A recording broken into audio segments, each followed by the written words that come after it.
एकंदरीत कळायला लागलं की जग बदलणार आहे आणि सडनली याच्यानंतर मग एक सायबर अटॅक्स आणि हॅकिंग व्हायरसेस या प्रकारचं एक लक्षात यायला आलं की there is a dark side to it.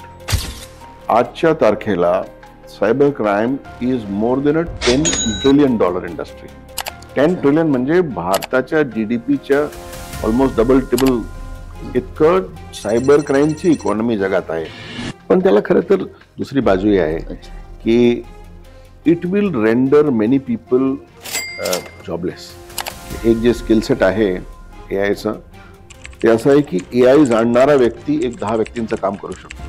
So it is more supportive to an expert than to a beginner. तर बिगिनर लेवलचे जॉब्स जे आहेत त्याला त्रास होणार आहे. कारण आज आपण ChatGPTला जे काही पाठवतोय इट इज फ्युअलिंग देअर मॉडेल.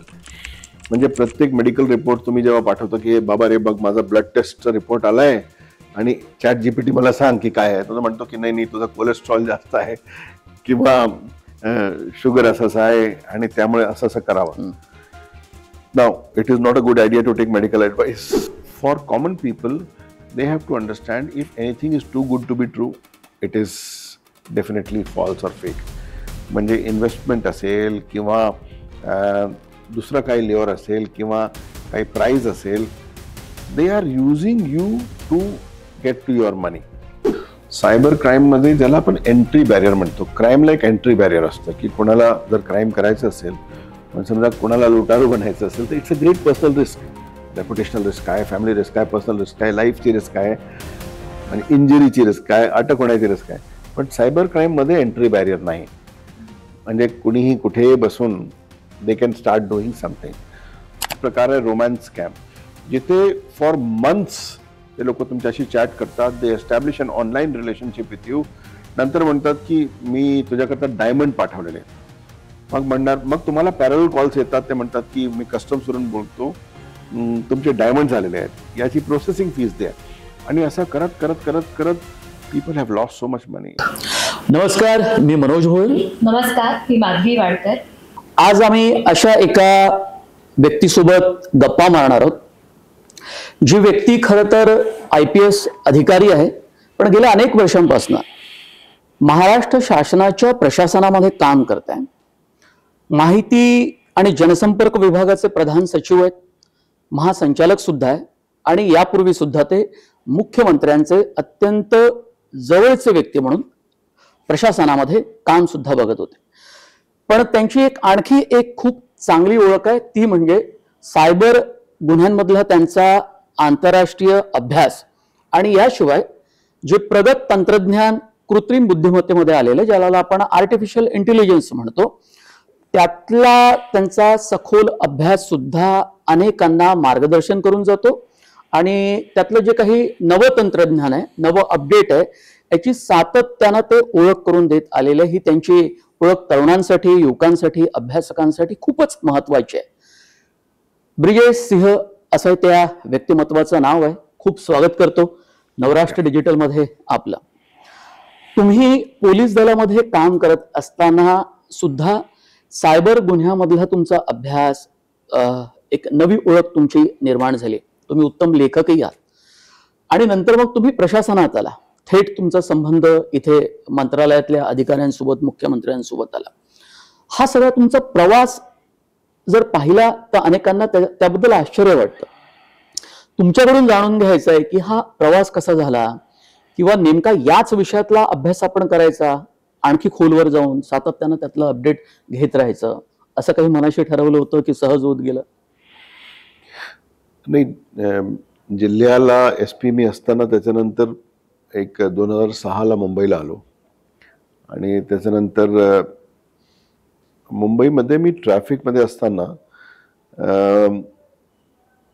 मला सायबर या विषयाची आवड निर्माण झाली. आणि त्यावेळेस सायबर सिक्युरिटी नवीन होतं,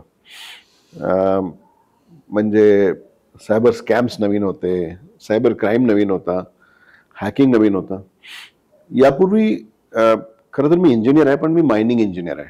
म्हणजे माझा कम्प्युटरशी काही जास्त संबंध नाही. पण एक इंजिनिअरिंग नंतर आवड निर्माण झाली आणि लिनक्सची, आणि लिनक्स नंतर मग एक कम्युनिटी निर्माण झाली. तर त्या लोकांकडून मी जनरली शेल स्क्रिप्टिंग हे सगळं शिकलं. त्याच्यानंतर इंटरनेट जेव्हा आला तेव्हा I got interested in internet. आणि इंटरनेट नवीन होता, म्हणजे खूप कमी लोकांना इंटरनेटचा ॲक्सेस होता 95-96 मध्ये. हो. ट्रेनिंगमध्ये असताना थँकफुली आम्हाला त्यावेळेस अकॅडमीला इंटरनेट मिळाला. सो 97-98 दरम्यान it was very lucky to have internet access, both in police academy and इथे म्हणजे लालबहादूर शास्त्री अकॅडमीला फाउंडेशन कोर्सला आम्हाला चांगला इंटरनेट ॲक्सेस मिळाला. आणि त्यावेळेस VSAT टर्मिनल्स होते आणि खूप कमी स्पीडचं इंटरनेट होतं, 56 kbps वगैरे वगैरे. तिथून काय झालं की एकंदरीत कळायला लागलं की जग बदलणार आहे. आणि सडनली याच्यानंतर मग एक सायबर अटॅक्स आणि हॅकिंग व्हायरसेस या प्रकारचं एक लक्षात यायला आलं की there is a dark side to it. आणि मला वाटलं की याचा पोलिसिंगवर परिणाम होणार आहे. कारण ज्या प्रकारे आपण बघा की त्या काळात आम्हाला काय की ट्रॅडिशनल क्राईम्स पासून व्हाईट कॉलर क्राईमकडे एक शिफ्ट आम्ही बघत होतो. तर माझं असं एक थॉट प्रोसेस होतं की आता क्राईम वळणार आहे इंटरनेटवर, बिकॉज एक ट्रान्सफॉर्मेशन सुरू होतं जिथे म्हणजे everything was getting digitized, decentralized, dematerialized. म्हणजे आपली आयडेंटिटी, लोकेशन, पैसे, right, everything was getting digitalized. आणि आता तर बघा एव्हरीथिंग इज जस्ट डिजिटल. पण त्या काळात हे सुरू होत होतं, म्हणजे e commerce was just starting. आणि मला वाटलं की ज्या प्रकारे आपण एक व्हाईट कॉलर क्राईम्सकडे शिफ्ट बघतो, तर त्याच्यानंतर हे संपूर्ण शिफ्ट जे आहे ते सायबर क्राईमकडे होणार आहे. आणि आज बघा आजच्या तारखेला cyber crime is more then a $10 trillion industry. 10 trillion म्हणजे भारताच्या GDPच्या ऑलमोस्ट डबल टिबल इतकं सायबर क्राईमची इकॉनॉमी जगात आहे. म्हणजे द थर्ड लार्जेस्ट अर्थव्यवस्था जगात आहे ती सायबर क्राईमची आहे. तर एक अशी कटिंग एज पोलिसिंगची आवड होतीच मला, टेक्नॉलॉजीची आवड होती. तर त्यामुळं मग सायबर क्राईम आणि याबद्दल अभ्यास करायला सुरू केला. पण ट्रॅफिकला असतानाही म्हणजे फंजोळकर साहेब आमचे जॉईंट CP होते, तर त्यावेळेस मुंबई CCTVचं अपग्रेडेशन वगैरे सुरू होतं. तर लॉट ऑफ टेक्नॉलॉजी प्रोजेक्ट्स आम्हाला करायला मिळत होते. आणि पोलिसिंग एक असं सब्जेक्ट आहे जिथे खरं लोकांना माहीत नाही, पण maximum use of technology law एन्फोर्समेंटमध्ये असते. म्हणजे राईट फ्रॉम तुम्ही बघाल तर DNA असेल किंवा बॅलिस्टिक्स असेल, तिथपासून म्हणजे सिक्युरिटी टेक्नॉलॉजीज जे आहेत, बॅगेज स्कॅनिंग असेल किंवा कॉन्ट्राबँड डिटेक्शन असेल, काही तुम्ही बघा. म्हणजे ज्या प्रकारे पोलिसिंगमध्ये टेक्नॉलॉजीचा किंवा कटिंग एज टेक्नॉलॉजीचा उपयोग आहे ते कुठल्याही क्षेत्रामध्ये नाही. तर एक्सपोजर झाला आणि आवड निर्माण झाली, त्यामुळे slowly I shifted towards learning cyber. आणि त्याच काळात मुंबईमध्ये दहशतवाद्यांचा धोका सुद्धा वाढला होता. त्यामुळे CCTV फुटेजला खूप महत्व आलं होतं. इव्हन मी पाहत होतो क्राईम रिपोर्टिंग करताना की मुंबई हेडक्वार्टरमध्ये सुद्धा लॅब्स असतील, CCTVचं जाळं असेल किंवा आणखी काही गोष्टी, अत्याधुनिक तंत्रज्ञान कसं आपल्याला अवगत करून घेता येईल आणि मुंबई पोलीस दलाला अत्याधुनिक सुसज्ज कसं बनवता येईल याचे खूप जोरदार प्रयत्न झाले. तर ते याच संदर्भानं तुम्ही बोलताय. बरोबर आहे. आता आपण प्रशासनाच्या संदर्भात बोलूया. कृत्रिम बुद्धिमत्ता आणि सायबर गुन्ह्याकडे तुम्ही कसं बघता? म्हणजे प्रशासनातला आर्टिफिशियल इंटेलिजन्सचा सहभाग, त्याची होणारी चर्चा आणि वेगवेगळ्या विभागामार्फत वेगवेगळे उपक्रम जे राबवले जातात, त्याच्यामध्ये प्रशासन, सरकार, लोकसहभाग याकडे तुम्ही कसं बघता की हे कसं बदलत गेलं? म्हणजे प्रशासन या आर्टिफिशियल इंटेलिजन्समुळे कसं आणखी ट्रान्सपरंट झालं, लोकाभिमुख होत गेलं, त्याचा फायदा कितपत झाला? नाही बघा, ही फक्त सुरुवात आहे. आणि AIचा प्रादुर्भाव आपल्या आयुष्याच्या प्रत्येक क्षेत्रात होणार आहे. म्हणजे be it your financial transaction, to be it your personal life, to your professional life, सगळीकडे तुम्हाला AIचा वापर दिसणार आहे. मी कालच एक जर्नलिस्ट करता एक वर्कशॉप घेतलं की AI इन जर्नलिझम. म्हणजे जर्नलिझमची जी प्रत्येक बाजू आहे, राईट फ्रॉम रिसर्च तुम्ही जेव्हा करता किंवा लार्ज अमाऊंट ऑफ डेटा तुम्हाला शिफ्ट करायचा असेल, त्यात एंटिटी तुम्हाला एक्स्ट्रॅक्ट करायचे असतील, काही कंपोज करायचं असेल, फॅक्ट चेकिंग असेल, व्हेरिफिकेशन असेल, किंवा एक लार्ज कॉर्पसवर सेंटिमेंट तुम्हाला अनालाइज करायचं असेल, या सगळ्या बाबींमध्ये तुम्हाला आर्टिफिशियल इंटेलिजन्स वापरता येतं. पण त्याला खरं तर दुसरी बाजूही आहे की it will render many people jobless. की एक जे स्किल सेट आहे AIचं, ते असं आहे की AI जाणणारा व्यक्ती एक 10 व्यक्तींचं काम करू शकतो. So it is more supportive to an expert than to a beginner. तर बिगिनर लेवलचे जॉब्स जे आहेत त्याला त्रास होणार आहे. यामुळं मला वाटतं की रिस्किलिंग आवश्यक आहे, नॉट जस्ट इन जर्नलिझम.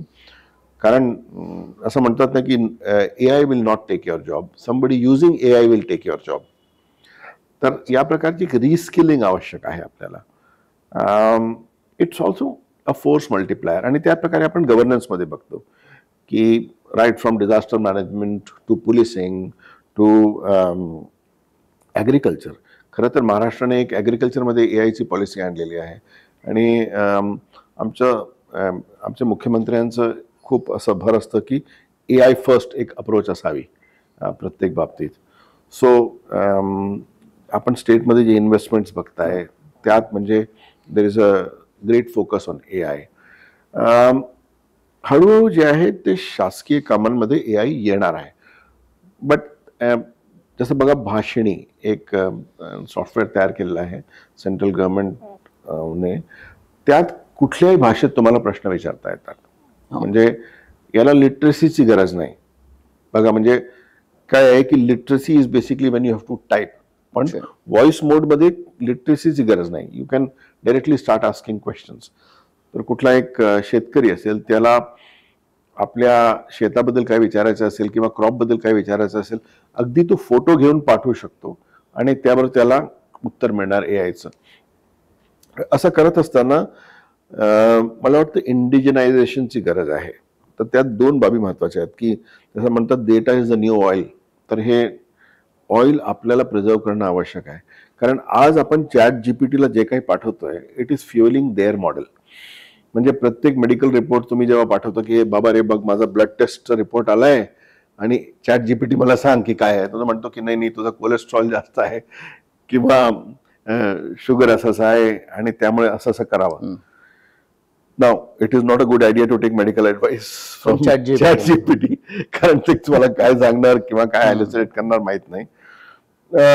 पण मला वाटतं की जेव्हा every time when you are uploading something, when you are uploading a health scan, when you are uploading your medical report, तुम्ही कुठल्या तरी मॉडेलला ट्रेन करताय. मॉडेलला जेव्हा तुम्ही ट्रेन करणार, 6 महिन्यानंतर तीच टेक्नॉलॉजी तुम्हाला लायसन्स करून ते लोक विकणार. आणि डेटा इंडियामध्ये आहे. डेटा आता जगात बाकी सगळीकडे नाही आहेत का? कारण काय आहे की जर तुम्ही लॉज बघा तर एक जनरल डेटा प्रोटेक्शन रेग्युलेशन आहे पूर्ण युरोपियन युनियनमध्ये. They have made it very difficult to obtain data for anything. आपल्याकडे एक पर्सनल डेटा प्रोटेक्शन ऍक्ट आलेला आहे, but it is yet to be fully implemented. दुसरं, आपल्याकडे इंडिजिनस डेटा आणि आपल्या भाषांमध्ये डेटा खूप आहे. म्हणजे मराठीचं तुम्ही कॉर्पस बघा किंवा बांगला बघा किंवा तमिळ बघा, मल्याळम बघा, आपल्याकडे देर is a great richness, cultural richness. आणि हे दुसऱ्या कारणाने एक आवश्यक आहे की एकतर आपले जे लोक ज्यांना इंग्रजी माहीत नाही आहे, दे फाइंड इट एज डिसएडव्हान्टेजियस की त्यांना इतकं कॉर्पस ॲक्सेस करता येत नाही किंवा त्यांना हे नॉलेज मिळत नाही. आता स्वतःच्या भाषेमध्ये they would be able to access this. पण असं करताना जर आपण बघाल तर जितके मॉडेल्स डेव्हलप झालेत, हे सगळे काहीतरी विकिपीडिया किंवा रेडिटवर डेव्हलप झालेत. And this is a very small part of humanity. It is white man's world. त्याचं एक परसेप्शन आहे. मॉडेल जिथून डेव्हलप होतात त्याचे बायसेस, त्याचं थॉट प्रोसेस, त्याच्या विचार करण्याची एकंदरीत ज्या चौकटी असतात त्याच्या आत तो मॉडेल बोलतो. म्हणजे चायनाच्या मॉडेलला तुम्ही विचारणार चायनीज कम्युनिस्ट पार्टीबद्दल, तर तुम्हाला काही माहिती देणार नाही. किंवा वेस्टर्न मॉडेल्सचं आपल्या डेमोक्रेसीबद्दल एक विशेष मत असेल. बरोबर आहे. तर याकरता आपल्याला इंडिजिनस मॉडेल्स डेव्हलप करणं आवश्यक आहे. मला वाटतं प्रयत्न होत आहेत, but much requires to be done.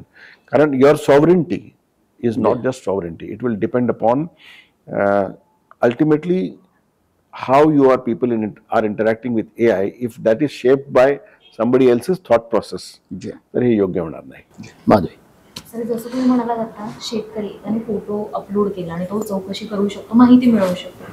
पण कुठे कुठे AI जेव्हा आपण वापरतो, आय थिंक आता सगळ्या क्षेत्रांमध्ये AIचा सगळीजण वापर करतायत. आता असं कोणी नसेल की तो ChatGPT वापरत नाही. खरं. पण मग जेव्हा आपण हा वापर करतो तेव्हा कॉन्फिडेन्शियल काही डॉक्युमेंट, जसं सॅमसंग कंपनीचं होतं की जी डॉक्युमेंट होती ती लीक झाली. सो अशा वेळेला आपण जेव्हा AIचा वापर करतो, एक अवेअरनेस काय असला पाहिजे की आपण ही काळजी घेतली पाहिजे, असं मी म्हणतो. पहिलं तर AI is not a source of truth. तर it is just a smart autocomplete. तर do not utilise AI as source of truth. AI is a super compliant machine. म्हणजे तुम्ही त्याला काही विचारलं तर सत्य नसेल तरीही AI तुम्हाला उत्तर देणार. अझम्पशन करून, त्याला हेल्युसिनेशन म्हणतो आपण. जिथे माहिती नसेल इट विल क्रिएट. म्हणजे लीगलमध्ये जर तुम्ही बघाल तर काही कोर्ट केसेसमध्ये असं झालं की AIने सायटेशन तयार करून दिले. नवीन असे काही केसेस झालेच नव्हते. इव्हन सायंटिफिक पेपर्समध्ये आपण बघताय आता की AI is creating assumed scientific papers जिथे नाहीतच. So AI is not a source of truth. It will start inventing facts when there are none. कारण त्याला माहिती नाही आहे. It is just trying to complete. It is just trying to comply. तर AIचा वापर करताना you have to understand that you should not use it for anything factual. जिथे तुम्हाला फॅक्टची आवश्यकता आहे तिथे नाही. तुम्ही समरायझेशन करता वापरू शकता, किंवा तुम्हाला काही कंपोज करायचं असेल, काही प्रश्न त्याला विचारायचे असेल, दॅट यू कॅन डू. पण एक चांगला मुद्दा माधवी आपण मांडलाय की कॉन्फिडेन्शियालिटी बद्दल. जे काही आपण अपलोड करताय it becomes a part of kind of a public corpus. आणि मध्ये एक आर्टिकल मी लिहिलेलं आहे, द ChatGPT कन्फेशन फाईल्स. त्यात काय झालंय की लोकांनी खूप इम्पॉर्टंट माहिती, म्हणजे जसं यांनी सांगितलं की सॅमसंगने आपले डिझाईन्स, जे प्रोडक्ट येणार होते त्या प्रोडक्ट्सचे डिझाईन्स काहीतरी कुणीतरी इंजिनियरनी अपलोड करून टाकले.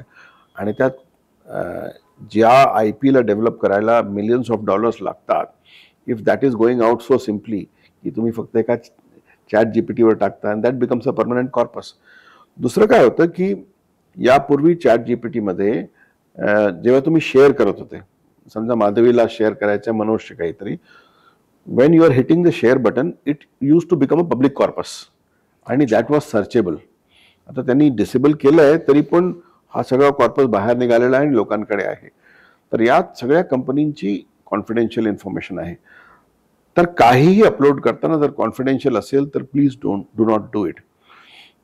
याच्याकरता टेक्नॉलॉजीज यायला लागल्यात जिथे म्हणजे एक लेअर असतं विच स्टार्ट्स रिडॅक्टिंग इन्फॉर्मेशन. काही तुमची कॉन्फिडेन्शियल इन्फॉर्मेशन असेल, बँक अकाउंट्स असतील, पासपोर्टची इन्फॉर्मेशन असेल, IP काही असेल, किंवा क्रिटिकल पर्सनल इन्फॉर्मेशन असेल जे GDPRनी प्रोटेक्टेड असेल.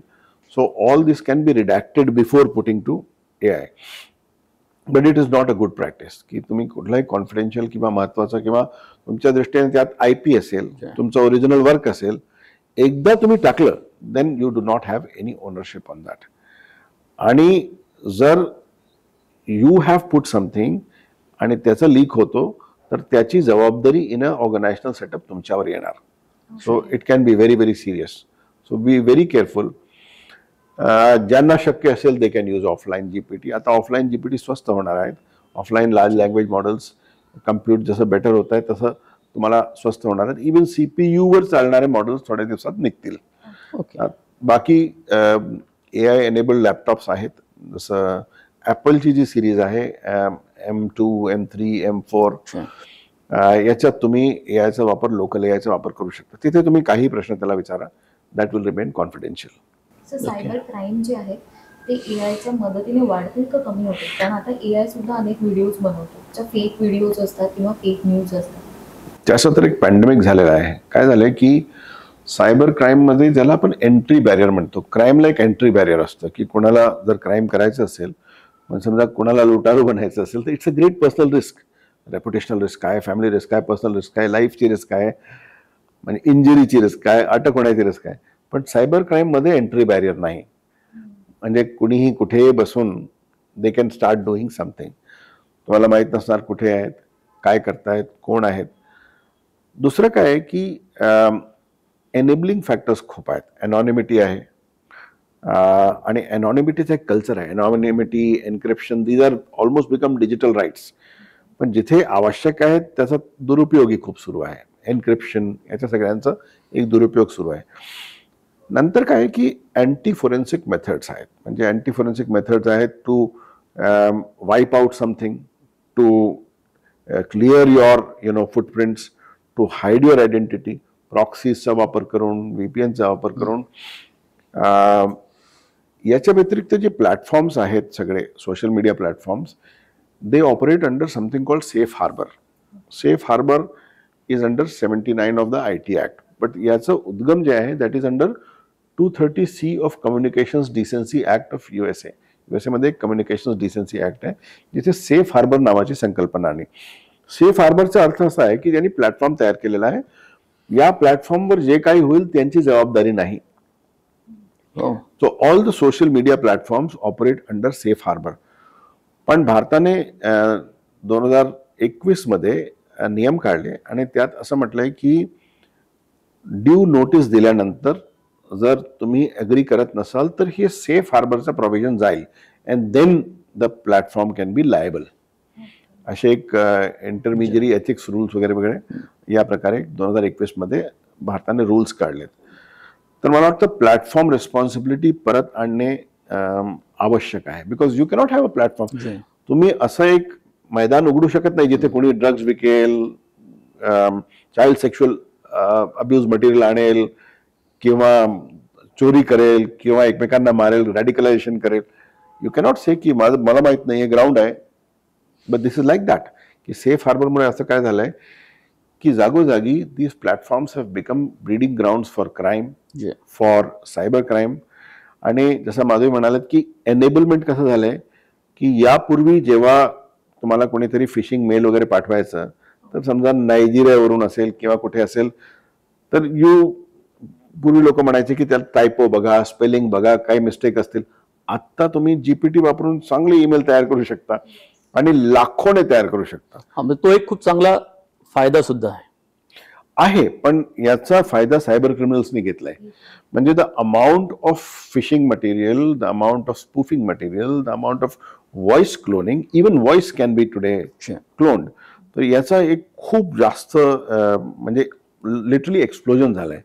डीप फेक्स बघा तुम्ही, तर cyber crime has been enabled. तो खूप एक मोठा विषय झालेला डीप फेक्सचा. युरोपामध्ये जसा आर्टिफिशियल इंटेलिजन्स कंट्रोल ऍक्ट असेल किंवा नियमन कायदा, तसा तो भारतात नाही. पण आर्टिफिशियल इंटेलिजन्सचे जसे फायदे आहेत, एक महाराष्ट्र सरकार, केंद्र सरकार, वेगवेगळी राज्य त्याचा अत्यंत चांगल्या पद्धतीनं वापर करून जनतेला जास्त फायदा मिळवून देण्याचा प्रयत्न करतात वेगवेगळ्या योजनांमध्ये. पण दुसरीकडे आपण पाहिलं की त्याच आर्टिफिशियल इंटेलिजन्सचा वापर करून प्रतिमा मलिन करणं, एखाद्या मोठ्या व्यक्तीचे चित्रविचित्र व्हिडिओ तयार करणं.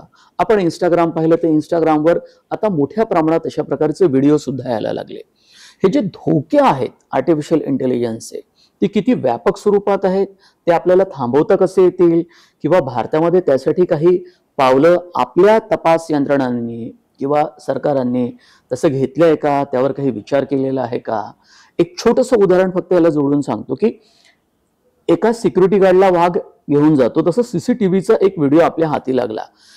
म्हणजे आता असा प्रश्न पडतो की हा आर्टिफिशियल इंटेलिजन्स आहे की खरा आहे, आणि लाखोंच्या संख्येनं ते बघितलं जातं. आपल्याकडे वर्तमानपत्रामध्ये किंवा TV मध्ये व्हायरल सत्य जाणून घेत होतो आपण, किंवा आपण फॅक्ट चेक करत होतो. हे जे एक नवीन संकट मीडिया समोर उभं झालेलं आहे, माध्यमांसमोर उभं झालेलं आहे, हे खूप मोठं आहे. हे याकडे तुम्ही कसं बघता?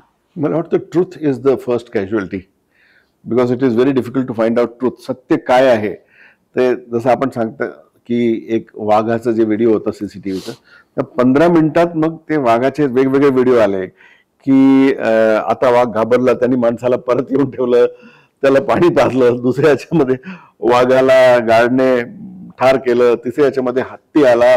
म्हणजे त्याच व्हिडिओला लोकांनी 15 मिनिटात चेंज करून सगळीकडे वेगवेगळे व्हिडिओ तयार केले आणि all of them look so real.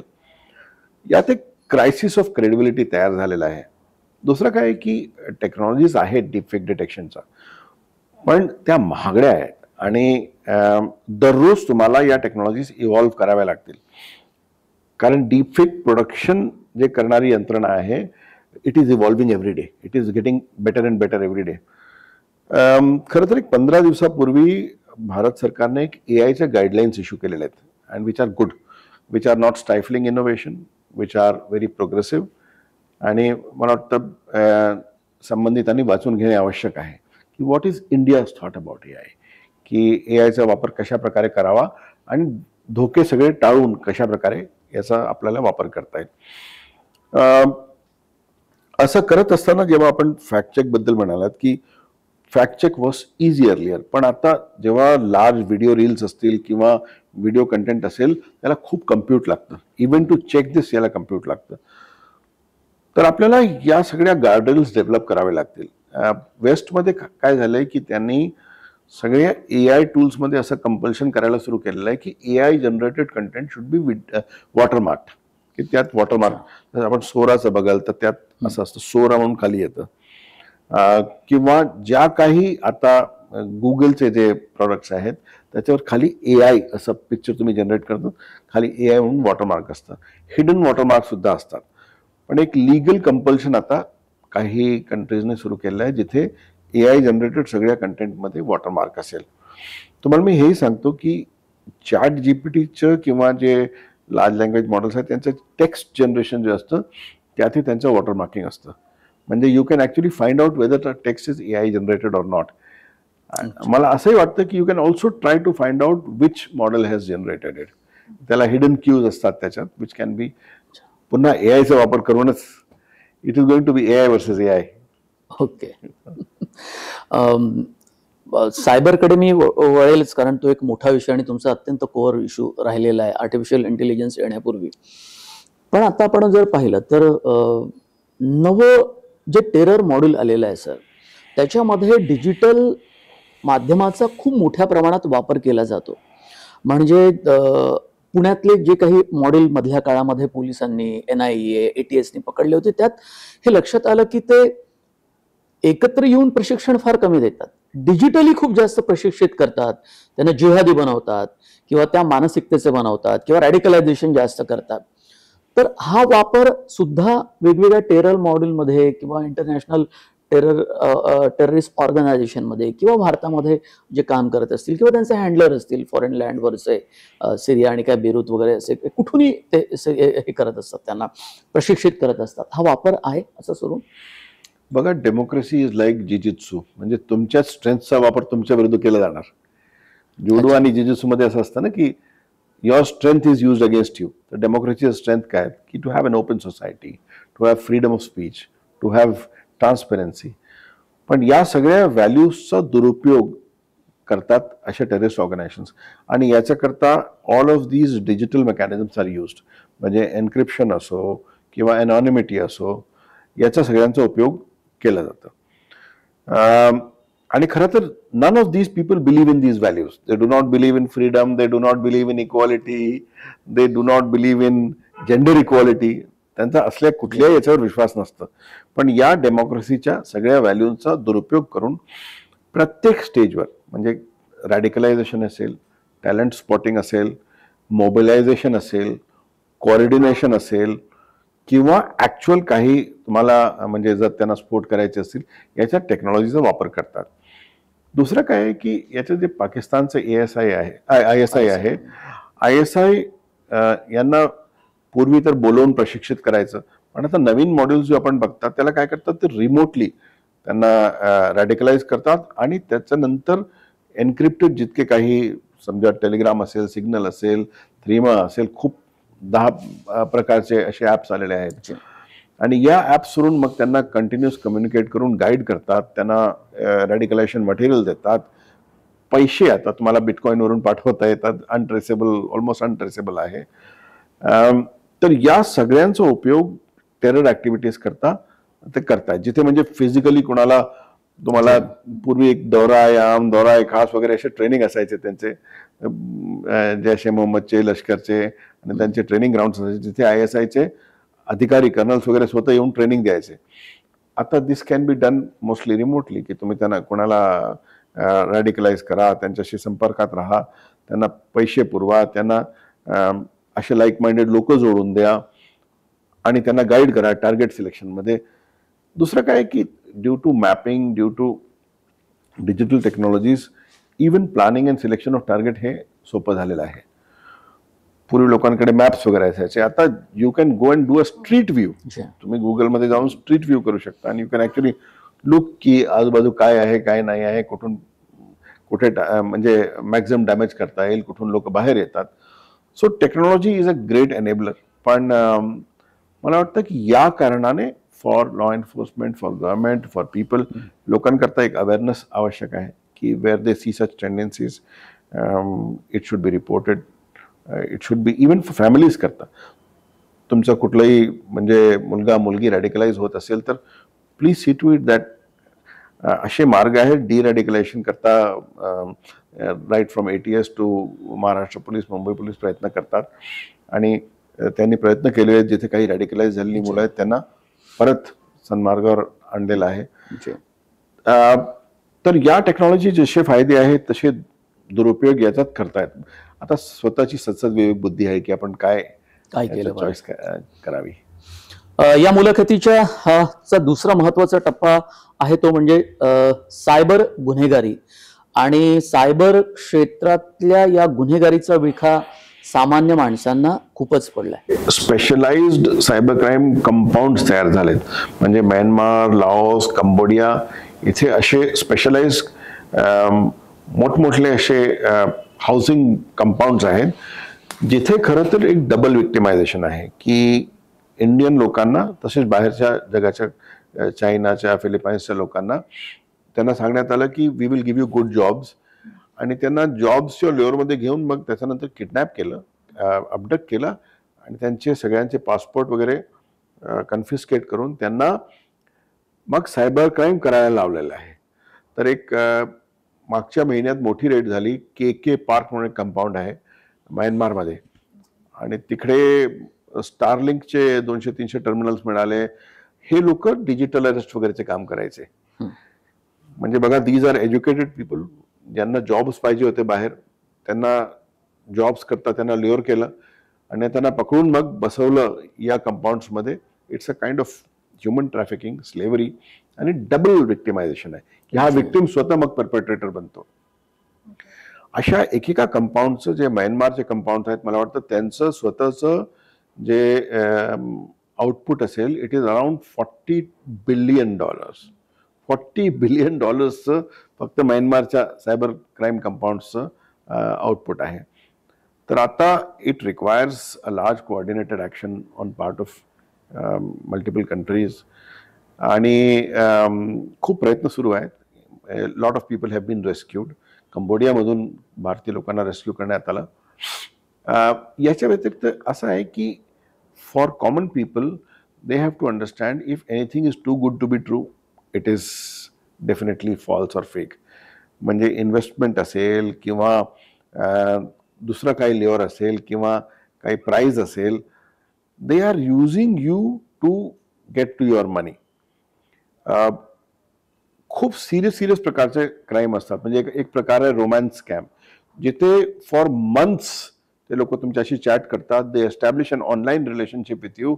नंतर म्हणतात की मी तुझ्याकरता डायमंड पाठवलेले आहेत. मग तुम्हाला पॅरल कॉल्स येतात. ते म्हणतात की मी कस्टम्सवरून बोलतो, तुमचे डायमंड झालेले आहेत, याची प्रोसेसिंग फीस द्या. आणि असं करत करत करत करत people have lost so much money. when I was handling cyber त्या काळात I have seen women who have sold their flats for these people. दुसरं काय इतकं कॉम्प्लेक्स असतं की विक्टिमला वाटतं की हे खरं एक रिलेशनशिप आहे आणि त्यांना विश्वास बसत नाही की somebody is actually creating a fake profile and has been fooling them.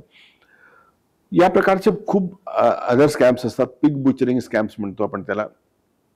त्यात बेसिकली एक ऑनलाईन रिलेशनशिप एस्टॅब्लिश करून तुम्हाला इन्व्हेस्टमेंट करायला लावतात क्रिप्टोमध्ये आणि नंतर एकदा तुम्ही इन्व्हेस्टमेंट केली की मग हे सगळं म्हणजे दे सडनली डिसअपिअर. या सगळ्यांना it is very difficult to catch because they are using such platforms. एक माणूस असतो तो 6-6, 7-7 प्रोफाईल तयार करतो, व्हर्च्युअल मशीन्सवर तयार करतो. तर याला IP ट्रेस करणे कठीण आहे. काही ट्रेस केलं तर सगळं ते इमिजिएटली व्हर्च्युअल मशीन्स डिस्ट्रॉय करतात. So it is very very difficult. आणि ज्या प्रकारे वाईट लोक एकमेकाशी कोऑर्डिनेट करतात, they coordinate in real time. The dark world coordinates with itself in real time. पण लॉ एन्फोर्समेंट कोऑर्डिनेशन खरं तर कठीण आहे. म्हणजे क्राईम कुठे होत असेल, क्रिप्टोकरन्सी कुठे जात असेल, त्याचा परपेट्रेटर कुठे असेल, विक्टिम कुठे असेल, खूप ज्युरिस्डिक्शन्स असतात आणि या सगळ्यांना to coordinate in real time becomes difficult. याच्याकरता केंद्र शासनाने एक यंत्रणा तयार केली ज्याला म्हणतात I4C.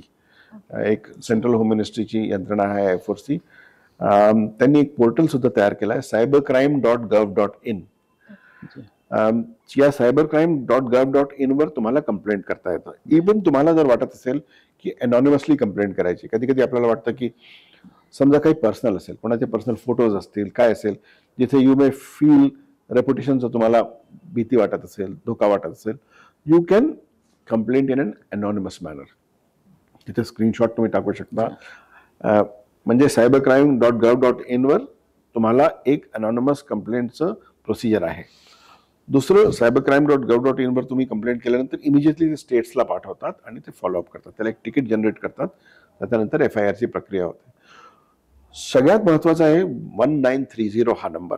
म्हणजे 1930. जर तुमचे पैसे गेले तर इमिजिएटली 1930ला फोन करा. कारण काय रिअल टाइम पेमेंट सिस्टम्स कसे आहेत की पैसा एकदा निघाला तर सायबर क्रिमिनल्स काय करतात, म्यूल अकाउंट्स म्हणतो आपण त्याला. म्यूल अकाउंट्स म्हणजे साधी लोक असतात, त्यांना सांगतात की तुम्हाला घरी बसून तुम्हाला पैसे मिळतील, तुम्ही अकाउंट लोन करा तुमचं. तर त्यांच्या नावाने अकाउंट चालवतात आणि त्या अकाउंटमध्ये सायबर क्राईमचे पैसे येतात. या माणसाला काहीतरी सांगतात तुला 10% वगैरे देणार, पण पैसे आले की इमिजिएटली कुठल्या तरी यांचे कार्ड जे असतात विड्रॉवलचे ते दुसरीकडे असतात. म्हणजे समजा एका माणसाचे ₹1,00,000 गेले तर त्याचे 10 तुकडे होतात आणि सडनली ते स्टार्ट फ्लाइंग ऑल ओव्हर आणि कुठे कुठे सडनली विड्रॉ होतात. तर 1930 वर फोन केल्याने सगळ्यात पहिला ते काम काय करतात की they stop payments from any account. म्हणजे तुमच्या अकाउंटवरून कुठे गेलं असेल तिथे लॉक करतात, तिथून पैसे विड्रॉ करता येत नाही. तो it's a golden hour principle की इमिजिएटली तुम्ही पहिले 1930 वर फोन करा. दुसरं एक अतिशय महत्त्वाचं सांगतो की RBI हळूहळू is coming up with circulars which is removing liability from the user. RBIचे सर्क्युलर्स काय सांगतात की तुमची लायबिलिटी फक्त 25,000ची आहे if you have reported in time आणि if you do not have any contributory negligence. Contributory negligence म्हणजे तुम्ही स्वतः OTP देत असाल तर ते कॉन्ट्रीब्युटरी नेग्लिजन्स आहे. पण तुम्ही इथे बसला आहात आणि तुमच्या सडनली बेल्जियमवरून तुमच्या अकाउंटमधून पैसे गेले तर त्यात तुमचा काही कॉन्ट्रीब्युटरी नेग्लिजन्स नसेल तर त्यात तुमचं मॅक्झिमम जे एक्सपोजर आहे ते 25,000 पर्यंत आहे.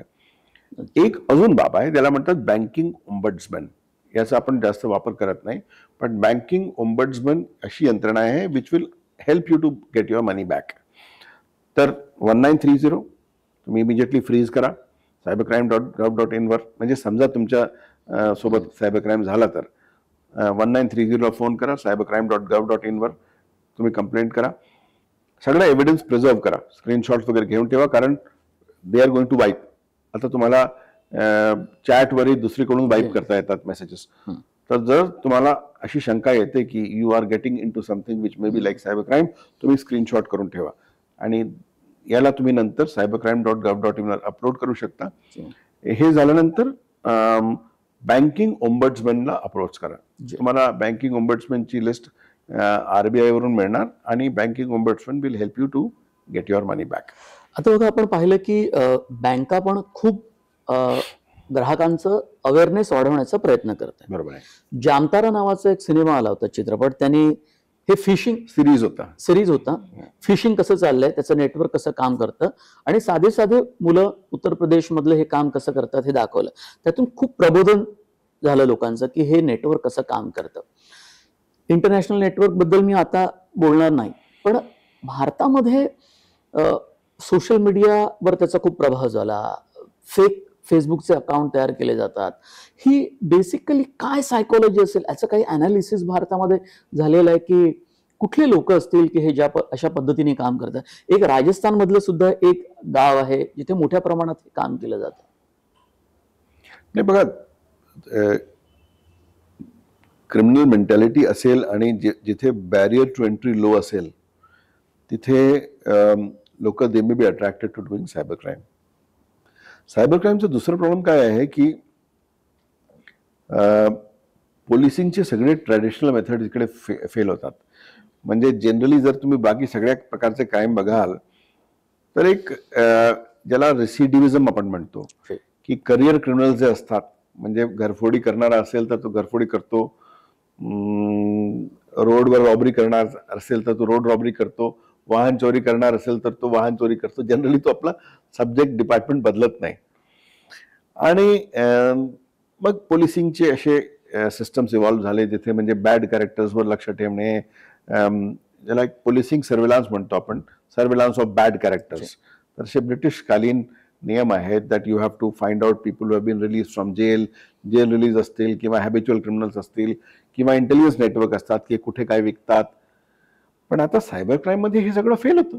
तुम्हाला माहित नाही तो कोण आहे, कुठे बसलाय, त्याचा काही क्रिमिनल रेकॉर्ड नाही. आणि generally he is more intelligent, more tech savvy, आणि त्याला ऍक्सेस टू टेक्नॉलॉजी अजून असतं. दुसरं, जेव्हा तुम्ही इन्व्हेस्टिगेट करायला जाता तेव्हा then technology becomes a hindrance, कारण सगळं एन्क्रिप्टेड आहे. तुम्हाला डिक्रिप्ट करता येत नाही, कुणालाही डिक्रिप्ट करता येत नाही. व्हॉट्सॲप कम्युनिकेशन पासून, चॅट पासून, टेलिग्राम पासून हे कोणालाही डिक्रिप्ट करता येत नाही जोपर्यंत डिव्हाइस सापडत नाही. एकदा डिव्हाइस सापडलं की त्याला फॉरेन्सिक करून तुम्हाला डिक्रिप्ट करता येतं, कारण डिक्रिप्शन की डिव्हाइसवर असते. अदरवाईज तुम्हाला काही मार्ग नाही, यू डोंट नो. म्हणजे जेव्हा things come to law enforcement तोपर्यंत सगळं एव्हिडन्स गेलेलं असतं, पैसे गेलेले असतात, माहित नाही माणूस कोण आहे.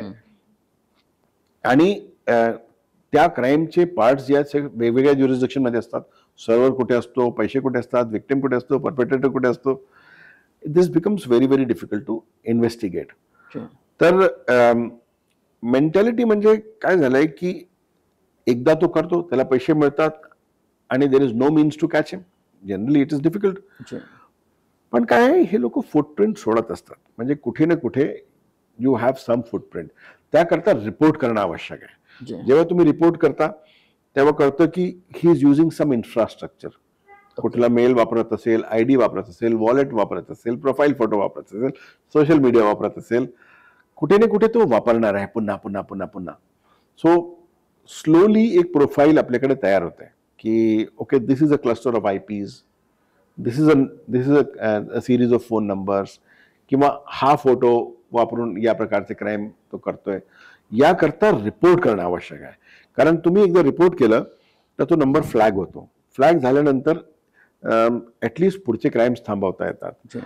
तर एक रॅपिड ऑनलाईन प्रोफाइलिंग करणे मला वाटतं याकरता आवश्यक आहे. आणि यालाही खूप टेक्नॉलॉजी, ट्रेनिंग हे सगळं लागतं. You will be very happy to know की Maharashtra was one of the first states. म्हणजे फडणवीस साहेबांच्या पहिल्या सरकारच्या काळात, म्हणजे 15 ते 19 त्यांनी महाराष्ट्र सायबरची स्थापना केली.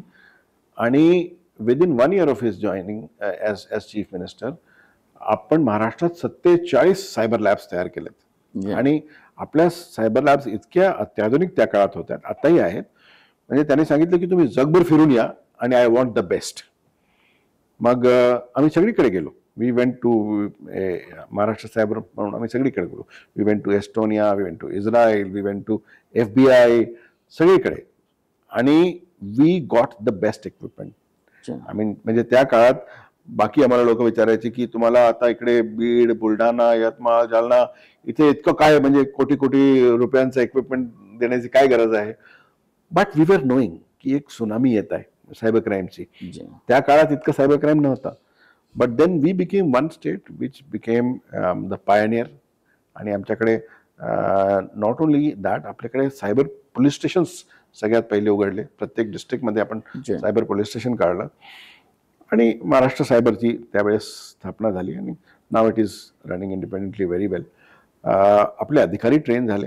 जी. तुम्हाला एक विचित्र गोष्ट सांगतो की जेव्हा आम्ही हे सगळं कॉम्प्लिकेटेड इक्विपमेंट आणलं तेव्हा आम्हाला लोकांनी विचारलं की अरे तुमचे पोलीसवाले कसं हे समजणार. जनरली लोकांचा असा समज असतो की आपण पिक्चरमध्ये बघतो, इकडे बघतो, तिकडे बघतो, तर पोलिसांना एक रिडिक्यूल च्या दृष्टीने बघितलं जातं.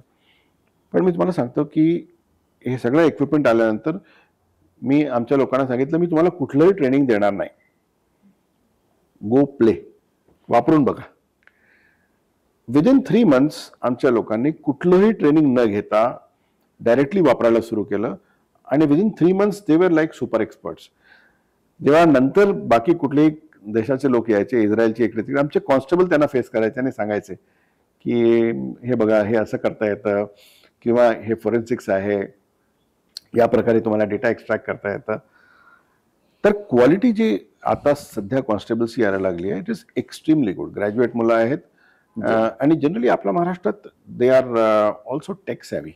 टेक्समॅन very educated, well educated, tech savvy, well meaning, चांगली मुलं आहेत. I am like really happy and proud of them.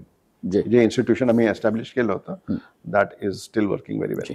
Madhavi sir, जसं तुम्ही म्हणालात की खरं तर तुम्ही खूप उदाहरणं सांगितली. अजून एखादं उदाहरण जे तुमच्या लक्षात आहे, सायबर क्राईम होतं आणि तो कशा पद्धतीने पकडला गेला? आपण बघाल तर कॉस्मॉस बँक केस झाली होती आणि या कॉस्मॉस बँक केसमध्ये लुक ॲट द स्केल की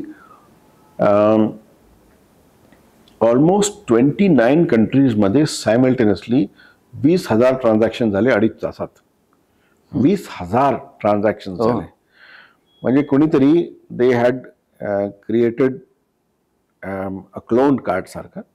म्हणजे खरं तर त्यांनी काय केलं होतं की इथे जे ATM स्विच होतं ते हॅक केलं होतं आणि कुठल्याही ATM मध्ये या 29 कंट्रीजमध्ये तुम्ही जर कॉस्मॉस बँकचा कार्ड म्हणून कार्ड टाकलं तर इट स्टार्टेड गिव्हिंग यू मनी. आणि त्यात मला वाटतं 85 कोटी रुपये इमिजिएटली विदिन 2.5 hours निघाले होते. तो look at the massive scale of coordination की 29 कंट्रीजमध्ये सायबर क्रिमिनल्सने कोऑर्डिनेशन केलं आणि लोकांना कार्ड दिले, ते लोक पोचले ATM वर. Look at the massive scale of coordination. तर आमच्याकडे एक बिविल्डरिंग केस होती की इतक्या लवकर म्हणजे इतका मोठा कोऑर्डिनेशन कसं केलं. मग याचं इन्व्हेस्टिगेशन करताना मला खूप शिकायला मिळालं. एक BBCने याच्यावर पॉडकास्ट केलेला आहे, द लॅझारस हाइस्ट, आणि त्यात I was also featured in that. Basically एक ग्रुप आहे ज्याला लॅझारस ग्रुप म्हणतात. खरं तर ॲट्रिब्युशन खूप डिफिकल्ट आहे सायबर क्राईममध्ये, पण नॉर्थ कोरिया गव्हर्नमेंट एक सायबर क्राईम ग्रुप चालवतं. कारण north Korea generally it is cut off from the world. त्यांना सँक्शन्स आहेत, त्यांना जगाशी ट्रेड करता येत नाही. तर ते काय करतात की बँक लुटतात. तर लॅझारस ग्रुप म्हणून आहे, त्यांनी बांगलादेश बँकला they had tried to do a heist of $1 billion. काही सक्सेसफुल झाला, काही नाही झालं. पण त्याच्यानंतर यालाही ॲट्रिब्यूट केलं जातं, कॉस्मॉस बँकलाही ॲट्रिब्यूट केलं जातं लॅझारसवर. पण ते करताना आम्हाला कळालं की खूप सोफिस्टिकेटेड मालवेअर त्यांनी वापरून, म्हणजे अगदी बॅकअप सर्व्हर जे डिझास्टर रिकव्हरी सर्व्हर आहे तिथे इन्फेक्ट करून मेन बँकेत गेले, ATM स्विचला हॅक केलं. त्याच्यानंतर दे रिमूव्ड ऑल देअर फुटप्रिंट्स. याच्यानंतर आम्हाला त्यात भारतातलं म्यूल नेटवर्क सापडलं की हे विड्रॉ करणारे होते. आणि त्यांचंही मोडस इतकं जबरदस्त होतं की कोण कुठे हॉटेलमध्ये काम करतोय, कोण कुठे गाडी चालवतोय, कोण करतोय, असे वेगवेगळ्या स्टेट्सच्या लोकांना सडनली बोलवण्यात आलं. त्यांना नवीन कार्ड दिले आणि जो मास्टर माइंड होता तो त्यांना गाडीत घेऊन फिरत होता की इथून आता पैसे काढा इंडियन मॉड्यूलमध्ये. की एक त्यात एक कॉमिक गोष्ट सांगतो की म्हणजे हाव चोरीच्या याच्यामध्ये इमानदारी कशी असते. तर तो माणूस गेला, त्यांनी 25,000 विड्रॉ केले आणि तो त्या कारमध्ये मारुती ओमनी व्हॅनमध्ये परत आला आणि त्यांनी 6,000 रुपये दिले. तर मग त्या माणसाने त्याला मारलं, कारण तो लाईव्ह बघत होता किती ट्रान्झॅक्शन सुरू आहे. हा. म्हणजे इतकं जबरदस्त कोऑर्डिनेशन असतं की त्यांना माहित आहे की या माणसाने किती पैसे विड्रॉ केले. But it was a fairly successful investigation. त्यात काही पैसे हाँगकाँगला गेले होते, पण काय इतक्या लार्ज स्केलवर मग याचं कोऑर्डिनेशन हे डिफिकल्ट असतं. आणि सायबर क्राईम्सचे नॉर्म जे आहेत इन्व्हेस्टिगेशनचे तेही इव्हॉल्व्ह होत चाललेले आहेत. एक जगात बुडापेस्ट कन्व्हेन्शन आहे, पण इंडिया त्याला सिग्नेटरी नाही, कारण त्यात वेगवेगळ्या बाबी आहेत. म्हणजे they want to teach us how to run our democracy. तुम्ही सायबर क्राईम कन्व्हेन्शन करा ना, why are you trying to teachers democracy. पण याच्यानंतर आता मागच्या वर्षी एक UN मध्ये ग्लोबल कन्व्हेन्शन झालेलं आहे सायबर क्राईमवर, आणि 20 वर्षांनी पहिल्यांदा क्राईमवर कन्व्हेन्शन झालं. पूर्वी मला वाटतं काहीतरी ट्रान्सनॅशनल ऑर्गनाइज्ड क्राईमवर एक 20 वर्षापूर्वी कन्व्हेन्शन झालं होतं, पण 2024 मध्ये एक UN कन्व्हेन्शन आता ग्लोबल सायबर क्राईमवर झालेलं आहे. याचं आता रॅटिफिकेशन मला वाटतं सध्या सुरू आहे व्हिएतनाममध्ये. हे झाल्यानंतर एक जगात सगळीकडे देर विल बी कोऑर्डिनेशन.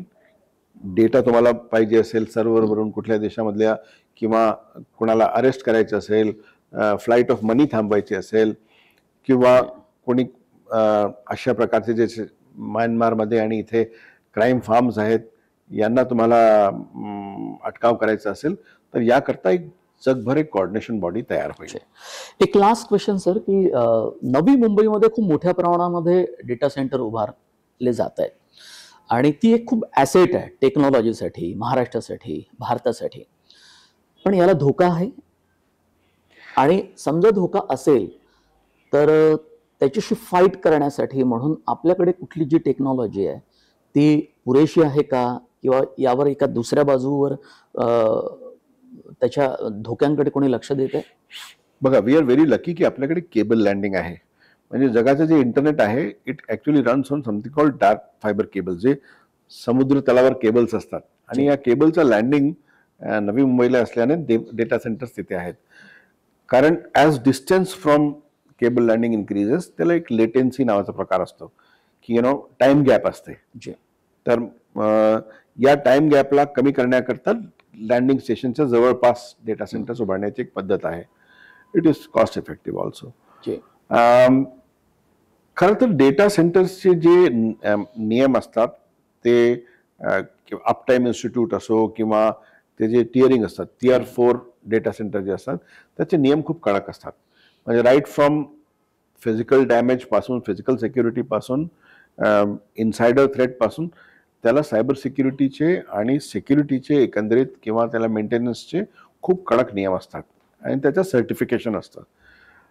दुसरं असं आहे की डेटा सेंटर्स जे आहेत ते generally they are owned by, समजा गुगल आपला डेटा सेंटर टाकत असेल तर गुगलचे असतात, किंवा बाकी काही समजा आपल्याकडे डेटा सेंटर कंपनीज आहेत, योटा वगैरे आहे, तर यांचे जे असेट्स असतात त्याला सायबर सिक्युरिटीचे दोन प्रकारे, फिजिकल सिक्युरिटी आणि सायबर सिक्युरिटीचे दोन प्रकारे त्याला लेयर्स असतात. की एकतर जे डेटा सेंटर आहे दॅट अप्लायज, दुसरं ज्याचं असेट असेल, बँकांचं असेल, तर ते आपली सायबर सिक्युरिटी त्याला लावतात, आणि त्याला त्या सेक्टरचे नियम असतात. म्हणजे बँकिंग, मला वाटतं Indian banking is one of the most secure in the world. We are very advanced. आपण बघाल तर we have one of the largest digital payment ecosystems in the world. आपला UPI वगैरे जे आहे, this is larger than Visa, Mastercard, everybody combined. ज्याला आपण India stack म्हणतो, की जनधन अकाउंट्स, आधार आणि UPI, रुपे वगैरे वगैरे. भारताने एक जगाला करून दाखवलंय की एक डिजिटल पब्लिक गुड्स, की टेक्नॉलॉजी फ्री दिली लोकांना. बाहेर सगळीकडे इट इज चार्ज, पण भारताने फ्री टेक्नॉलॉजी UPIची उपलब्ध करून दिली, आणि त्यात एक ट्रस्ट निर्माण केलं. UPIचं खरं तर तुम्ही बघाल तर 99% पेक्षा जास्त फ्रॉड रेझोल्युशन रेट आहे in the same day. It's a very secure platform, very efficient platform, real टाईममध्ये चालतं. कारण याला देर इज अ सिक्युरिटी आर्किटेक्चर, एक सिक्युरिटीचा थॉट याच्या मागे आहे. आणि दुसरं काही झाल्यास मग real time response, to learn from that real time response and start keep on improving. तर it is a good learning for the world की ज्या प्रकारे आपण इतकं मोठं एक इन्फ्रास्ट्रक्चर तयार केलं डिजिटल पब्लिक गुड्सचं, आणि त्याचा एक कंटिन्युअस वापर करून जगाला दाखवलं की we can run digital public, very large digital public infrastructures for public good in a very safe and trusted manner. खूप धन्यवाद sir. Thank you so much. ही मुलाखत तुम्हाला कशी वाटली तुम्ही कमेंट बॉक्समध्ये जरूर तुमच्या प्रतिक्रिया नोंदवा, कारण लोकांशी संबंधित हा अत्यंत महत्त्वाचा विषय होऊन बसलेला आहे, कृत्रिम बुद्धिमत्ता आणि सायबर गुन्हेगारी सुद्धा. आणि याशिवाय तुम्ही नवराष्ट्र डिजिटल हे सबस्क्राईब करा आमचे चॅनल. इंस्टाग्राम आणि फेसबुक हे दोन्ही अकाउंट तुम्ही फॉलो करा, म्हणजे तुम्हाला अशा सगळ्याच महत्त्वाच्या विषयावरच्या मुलाखती व्हिडिओ तुम्हाला पाहायला मिळतील. खूप नमस्कार, धन्यवाद.